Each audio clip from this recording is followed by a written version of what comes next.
Another night of cup play on tap here in the NBA as we welcome you inside our Los Angeles studios. I'm Malika Andrews, and we start, of course, in Oklahoma City. That's where the Thunder, they are the third team in NBA history to win at least 23 of their first 24 games. And remember, if they win tonight, they would join the 15-16 Warriors as the only teams to win 24 of their first 25 games, which is absolutely wild. But 8 teams left, only one will become the third ever NBA Cup champ. Here's a look here, the streak that is going here for the Oklahoma City Thunder. They have the best odds to win it, followed by the Knicks, the Lakers, and the Magic. And you can see here, they have 15 consecutive wins. It's already tied for their longest win streak in franchise history. Remember, they did the same thing around this time a year ago. As we say hello to our wonderful panel for today, our front office insider, Bobby Marks, our do-it-all analyst, Monica McNutt, and you know what day it is when Kendrick Perkins is wearing the cool winter whites, the Oklahoma City jacket. I don't think this limited edition. I don't think y'all, Bobby, you and Monica don't know, but I'm wearing this jacket every Wednesday until some other team show me otherwise that they could beat the Oklahoma City Thunder. Well, the Thunder haven't shown that many people can beat them right now. They're 23-1. That puts them on pace for 79 wins this season. What's one thing, Perk, that stands out to you about Oklahoma City? Everything. And they're going to beat that record, by the way. They're going to beat that record. But when you look at it, a lot of teams talk about, you hear the word sacrifice, and that word get thrown around so loosely, right? And when you watch this young team and you watch the way that they sacrifice, that's the biggest thing that stands out to me, because I'm watching guys like Isaiah Joe. I'm watching guys like A.J. Mitchell when when I got Jalen Williams comes back, he goes to the bench, and then all of a sudden there's no problem. So there's no agendas in this locker room. So the biggest thing for me is the sacrificing part of it. You don't see that in young squads. That was the problem with KD, Russ, James, Serge. They weren't willing to do what these guys are doing right now in today's game.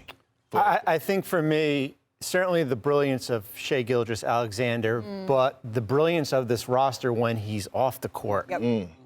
Plus 19 when he's on the court, plus 16 when he's off the court. Usually you see a significant drop-off when the MVP is not playing here, but they've got so many different interchangeable lineups. Perk mentioned A.J. Mitchell or Alex Caruso. Now they get Jalen Williams back. They don't have they don't have Isaiah Hartenstein. Right.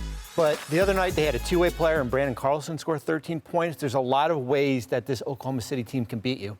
Yeah, I'm with Bobby, and I would dovetail that, just the overall depth, right? Like, I don't know that we've seen a team get after you on both sides of the basketball, and there's not a significant drop-off when you go to the bench. Like, and both sides is the key to me, because they're tenacious and after it defensively, and then, scoring, that comes light. I think the big thing with repeating is trying not to repeat last season, but it's always about, for us, trying to get better every single game. There's SGA, extra cut for Aldred, levitation at the rim. I think the key for us is just to be present. We're not going into it acting like we were defending champions. I think we have the confidence knowing we can do it again. Absolute perfection and brilliance from the reigning MVP. We have to continue to get better through our experiences. If we do that, we'll be in good shape.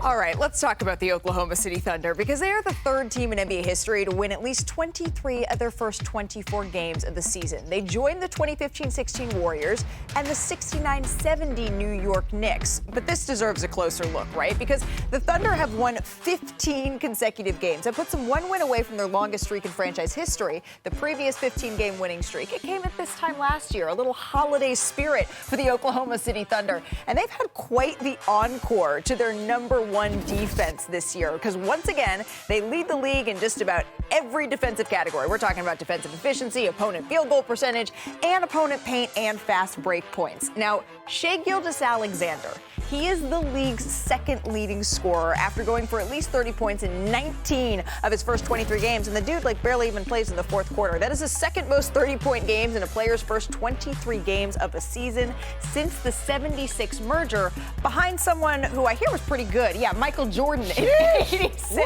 87. And get this, Monica, this is going to blow your mind. The Thunder have been this good despite playing 0 minutes with their primary starting lineup from the 2025 postseason of SGA, Dort, J-Dub, Chet, and Hartenstein. We still haven't seen that lineup together, but let's go to Oklahoma City for this game tonight between the Suns and the Thunder as we say howdy to our friend Tim MacMahon. Now remember, SGA, he is back in the lineup tonight. The Thunder, they attempt to become only the second team to start a season 24-1.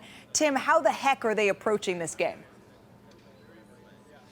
Howdy, Malika. I asked Dylan Brooks, Dylan the villain, pretty intense defender, a dude known for his antics, about, can you get under SGA's skin? Can you get into his head? And he said he doesn't even bother trying with him. He knows SGA well. He said he's composed. He's locked into his game and the mission that he has every single play. And that basically describes the Thunder's approach to this season. I can promise you can look at every bulletin board in their locker room at the practice facility. You will not find the number 74 on there. They're not thinking about 74 wins.